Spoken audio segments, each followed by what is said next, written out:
speculate or we seek certainty. Now, most of the reasonable human beings I have come across are seeking certainty. They don't want to live a life of total speculation all the time. And it is self-defeating, because once you are faced with the evidence, you are going to have to either accept it or delude yourself into thinking you are not going to accept it if you are following. Reject it.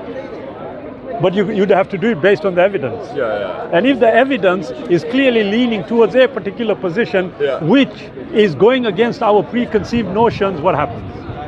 Well, ideally, you reject your original belief and change your opinion. Do you know how difficult that is? Yeah, very hard. Extremely difficult. Sometimes it is facing you, and you are thinking, how am I going to deal with this? Yeah, of course. Yeah, there are so has there been if you don't mind me asking, has there been a point in your life when you've had to come across one of those decisions and you've had a lot of evidence that goes against something that you believe quite strongly, and you've had to be like, oh, actually, I don't believe that anymore, and you've maybe gone into religion, for example? Or you know, thankfully, if I base it on my experience, yes, I have always been the kind of guy who was curious. Yeah.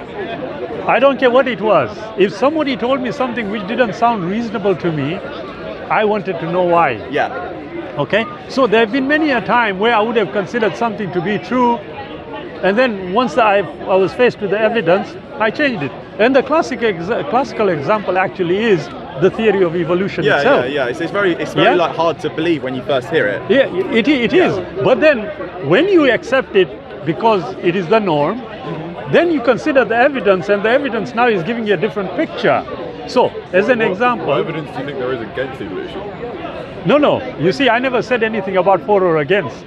Like I said, it is how our preconceived notions ask the question. What I would say is, if we look at evolution with the information that we possess today, the issue is not the evidence we are considering, the issue is how it has been interpreted. So, if you look at the proclivities of human beings, okay? I don't know, are you familiar with the Piltdown Man? The what, sorry? The Piltdown Man. No, go. You haven't? Okay. I think so. This was supposedly a missing link, okay, of a skull. Oh, okay. And what happened was that for 35 years, it was considered worldwide by all the specialists also to be that vital missing link between the Homo sapien and all the previous ones. Okay, 35 years it was seen to be the ideal missing link, only to subsequently find it was actually a doctored one. Really?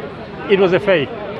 Okay. So now, for 35 years, people died believing, I'm using the word believing that was the missing link. Now the question is, if we accepted it for 15 years as evidence, and then evidence came to prove it was not evidence, should we discount the whole of the theory? No, I don't think so, but I think we should you update the theory, don't you? Update it. Precisely. But now, why are we updating it? Because we've got new evidence. But why? Why are we doing it? Is it not to arrive at an understanding? Yeah. It is. Now, I am sure, looking at which football team do you support? Reading. I don't watch football. You don't watch football. What about tennis? Andy Murray. Andy Murray. Yeah. Okay. Reading is a good one. Are they in the league? Yes, they are. They are. They are in the championship. Yeah. Okay. Now we find that we support Reading. Yeah. And many a time, all the mad supporters we have in the world. Yeah. Even if their player does something wrong, they would still insist they support them. Yeah. So there are many aspects as human beings which we need to decipher before arriving at a conclusion. Now, my view is that all the evidence we will consider actually is actually leaning towards an intelligence behind it. Like I said, exclude a creator. Just there's an intelligence. Just looking at the evidence, because we base our intelligence on certain tests. We know about Turing and the IQ test. Why do we do that? Why do we do that? To sort of judge humans' intelligence? Why do we do that? we like quantifying things. We do, don't we? Yeah. We like, no matter which way we look at it, we are always seeking certainty. Yeah. Yeah? Now, the question is like I was having a conversation with a gentleman, and I told him, I said, look, I have evidence of the Creator, okay? And once I have pointed out that evidence, I want you to give me your yardstick by which you are going to disagree with the evidence. Yeah? So I told him, I said, look, a tree is evidence of a Creator. He says, no, immediately. I said, okay, tell me why. What is the criteria you are going to use to exclude that as evidence? Because at the end of the day, we are going to have to consider a naturalistic explanation, aren't we? So many cameras. I know, there's so many now, look at them. Guys, you are going to become world famous. But you can see my back is turned, so I'm out of it. Yeah, yeah. Yeah? But if you think about it, we have to seek a naturalistic explanation. Would you want an explanation that is not naturalistic? No, I guess not. You wouldn't, would you? I mean, logic would dictate that if there was a creator, then all the evidence that would be required to establish the existence of a creator would be naturalistic. Don't you think that's logical? Yeah, yeah. What do you say, oh inquisitive one? I think I'm bored, I need to go, I want to go. Yeah, that's what it looks like. No, Yeah? It's good chatting with you, and I feel like we've had a good sort of way of discussing it. It's been good. Excellent. It's not been. And it was. I never entertain people like that. Honestly, look, we are all on a learning path. Yeah, we learn at different stages. But for me, the most important thing that I always tell people is the evidence. Yeah. Now, this is odd. A lot of people ask me, "Are you religious?" And I said, "No." Yeah, but you are talking about religion. I said, no, that's your misunderstanding.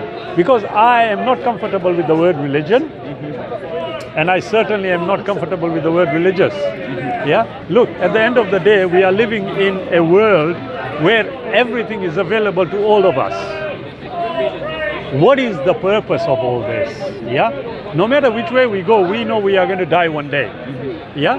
And logic is telling me that for a short existence, yeah, there must be something more.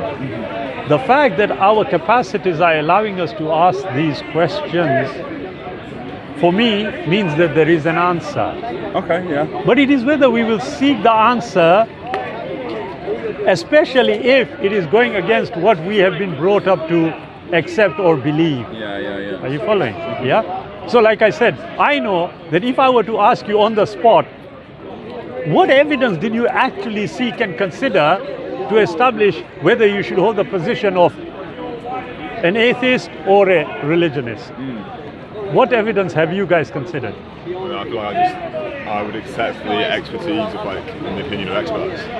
Because you can't expect someone to go through every single bit of evidence. Yeah, sorry. You can't expect one person to examine every single piece of evidence. So at some point you have to accept.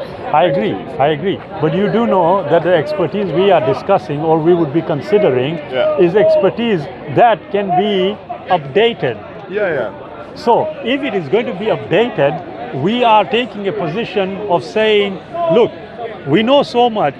On that basis, we are formulating a life conclusion, but then it might change in 10 years. Yeah, that's fine. Is that logical? Yeah, that's fine. Is it logical though? Well, yeah. How?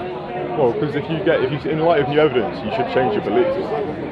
I agree, but I am saying if I am going to hold a position based on the relative information I possess, Yeah, and formulate a lifetime conclusion, is that logical? I mean, you can only do with what you have at the time. So I can agree with that, but I'm still asking, is it logical to do that? To do what? To base a lifetime conclusion based on limited information. When you say lifetime conclusion, what do you mean? If I were to look at the experts and formulate the conclusion that I am here as a result of an accident, and I base my entire life on that, I am formulating a conclusion by which I'm going to live my life based on limited information. But the alternative is just to not have any opinion. Excellent. But if I were to say the idea behind an alternative has already been discounted because all you are doing is relying on a particular set of experts and not all experts.